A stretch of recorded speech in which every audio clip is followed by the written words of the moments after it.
I didn't realize how quiet our marriage had become until the night we were supposed to celebrate it. There were people in the house, her friends, her sister, a few neighbors, but the quiet was underneath everything. It lived in the way she spoke to me.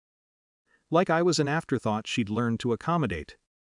It showed in how easily she laughed with others, and how rarely she looked at me when she did. I noticed details that shouldn't have mattered.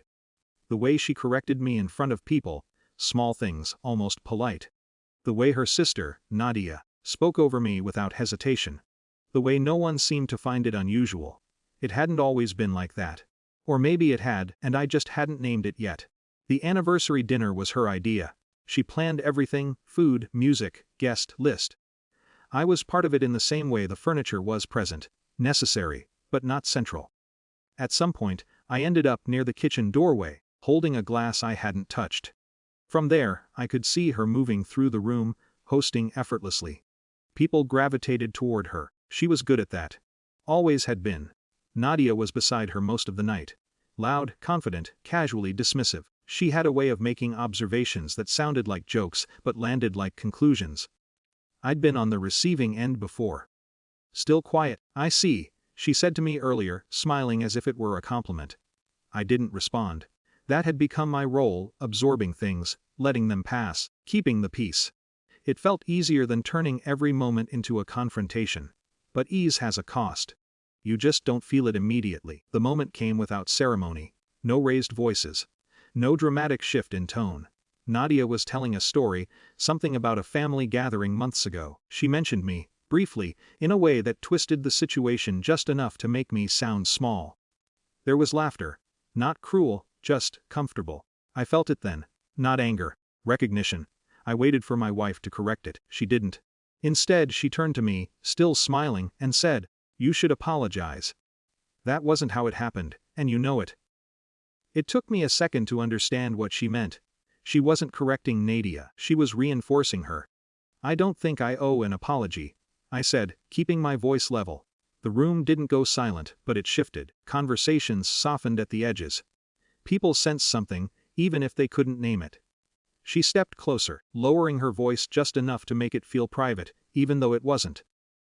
"Don't make this a scene," she said. "Just apologize to my sister." There it was. A choice, presented as a formality. Looked at her. Really looked. There was no hesitation in her expression. No uncertainty. She believed she was being reasonable. "And if I don't?" I asked. She didn't pause. "Then you can leave," she said. "This is my house." It landed cleanly. No anger, no emphasis, just a statement of fact. For a moment everything narrowed. Not the room, the meaning. My house, my role, my place in it. I became aware of how still I was. How long I'd been still, in different ways for a long time. I set the glass down on the counter. Not carefully, not carelessly. Just deliberately. Standing up didn't feel like a decision. It felt like something that had already been decided, a long time ago, and was only now catching up to me. I walked toward her. Not fast, not slow. The kind of pace that doesn't invite interruption. People noticed. Conversations thinned out. Nadia crossed her arms, watching with a kind of anticipation. I stopped a few feet from my wife. Up close, I could see the expectation in her eyes.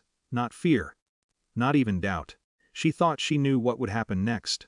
That I would fold, that I would choose the easier path, like I always had. I didn't raise my voice. I didn't need to. "I'll apologize," I said. There was a slight release in her posture. Not relief, confirmation.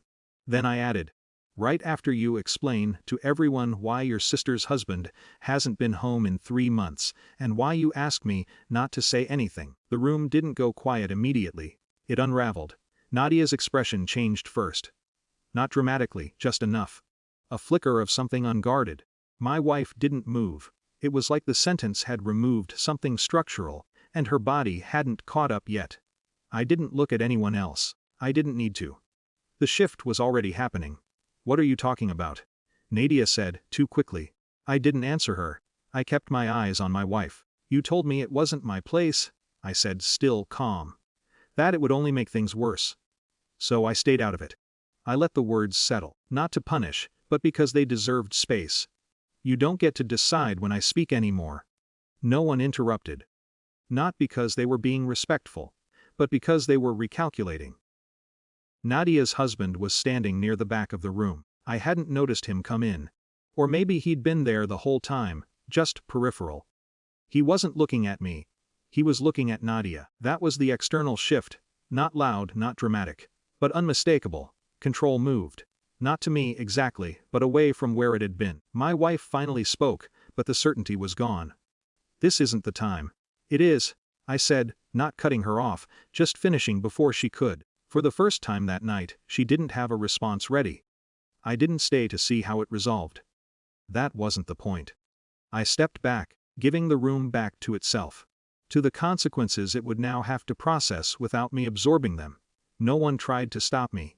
At the door, I paused not out of hesitation but habit. The old reflex to check, to reconsider, to smooth things over. It didn't feel necessary anymore. Outside, the air was cooler than I expected. Or maybe I just noticed it more. I didn't feel victorious. There was no satisfaction in it, just a kind of clarity that came with loss. 3 marriages, including mine, would not look the same after that night. Maybe they wouldn't survive at all. But for the first time in a long time, I wasn't negotiating my place in the room. I had stepped out of it entirely, and whatever came next, uncertain, unstable, it would at least be honest.